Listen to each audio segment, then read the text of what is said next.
അപ്പോൾ ഇതാണ് നമ്മുടെ ഫൈനലായിട്ട് ബയാസ് വെച്ചിട്ട് കിഡ്സിൻ്റെ ഒക്കെ നെക്ക് ഫിനിഷ് ചെയ്യുന്ന മെത്തേഡ് കേട്ടോ. നമുക്ക് ക്രോസ് പീസിൻ്റെ നല്ല വശം എവിടെയാണോ വരുന്നത് അവിടെ വെച്ചിട്ട് നമുക്ക് 1/4 ഇഞ്ച് വൃത്തിയിൽ സ്റ്റാർട്ട് ചെയ്യാം. 1/4 ഇഞ്ച് എന്ന് പറയുമ്പോൾ എങ്ങനെയാണോ മാർക്കുമ്പോൾ അതേപോലെ തന്നെ മറ്റേ സൈഡൊക്കെ കൊടുക്കണം കേട്ടോ. നിങ്ങൾ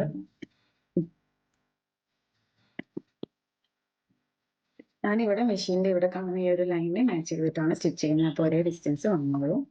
ഓക്കെ, ഓവർ വലിച്ചു പിടിക്കുകയൊന്നും വേണ്ട. സാധാരണ നമുക്ക് സ്റ്റിച്ച് ചെയ്യാൻ പറ്റുന്ന അതേ രീതിയിൽ ഫ്ലെക്സിബിൾ ആക്കി എടുത്താൽ മതി.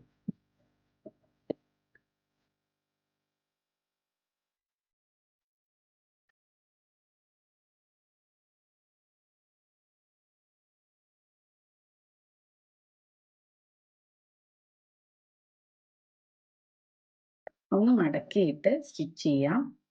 ഇങ്ങനെ മടക്കി സ്റ്റിച്ച് ചെയ്യുമ്പോൾ നല്ല ഫിനിഷിങ് കിട്ടും കേട്ടോ. അപ്പം ടോപ്പ് സ്റ്റിച്ച് ആയിട്ടാണ് ഞാൻ കൊടുക്കുന്നത് കേട്ടോ. എക്സസ് പാർട്ട് നമ്മൾ കട്ട് ചെയ്ത് ഒഴിവാക്കും.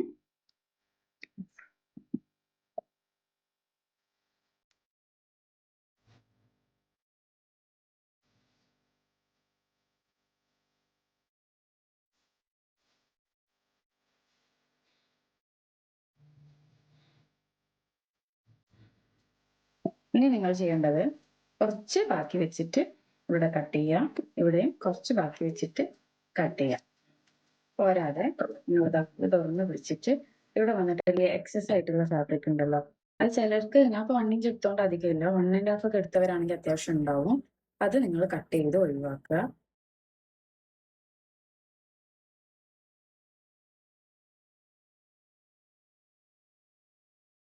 കളഞ്ഞു. ഇനി അയൺ ചെയ്യേണ്ട എങ്ങനെയാന്ന് വെച്ചാൽ ഉള്ളോട്ടേക്ക് മടക്കിയിട്ട് നന്നായിട്ട് ഫ്ലാറ്റ് ആയിട്ട് അയൺ ചെയ്ത് വരിക. സ്റ്റിച്ച് ചെയ്യുമ്പോൾ നമുക്ക് ഈ ഒരു വേസ്റ്റ് പാർട്ട് ഉള്ളോട്ട് വെച്ചിട്ട് വേണം മടക്കിയിട്ട് ഇങ്ങനെ സ്റ്റിച്ച് ചെയ്ത് വരാൻ.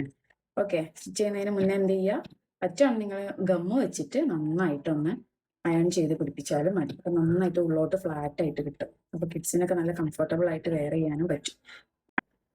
അപ്പം നമ്മൾ അയൺ ചെയ്തിട്ട് എടുത്തിട്ടുണ്ട് കേട്ടോ. അടിച്ച് കൂടി അതിനുള്ളോട്ടേക്ക് വെച്ച് കൊടുത്തിട്ട് വേണം ഇത് ഫിനിഷ് ചെയ്തെടുക്കാൻ. ഇനി നേരെ സ്റ്റിച്ച് ചെയ്ത് പോവാം കേട്ടോ. കൈയിൻ്റെ ഹെമ്മ ചെയ്യാൻ താല്പര്യമുള്ളവർ അങ്ങനെ ചെയ്തോളും. പക്ഷെ ഇപ്പം ഞാൻ സ്റ്റിച്ച് ചെയ്തെടുക്കുന്നുണ്ട് കേട്ടോ.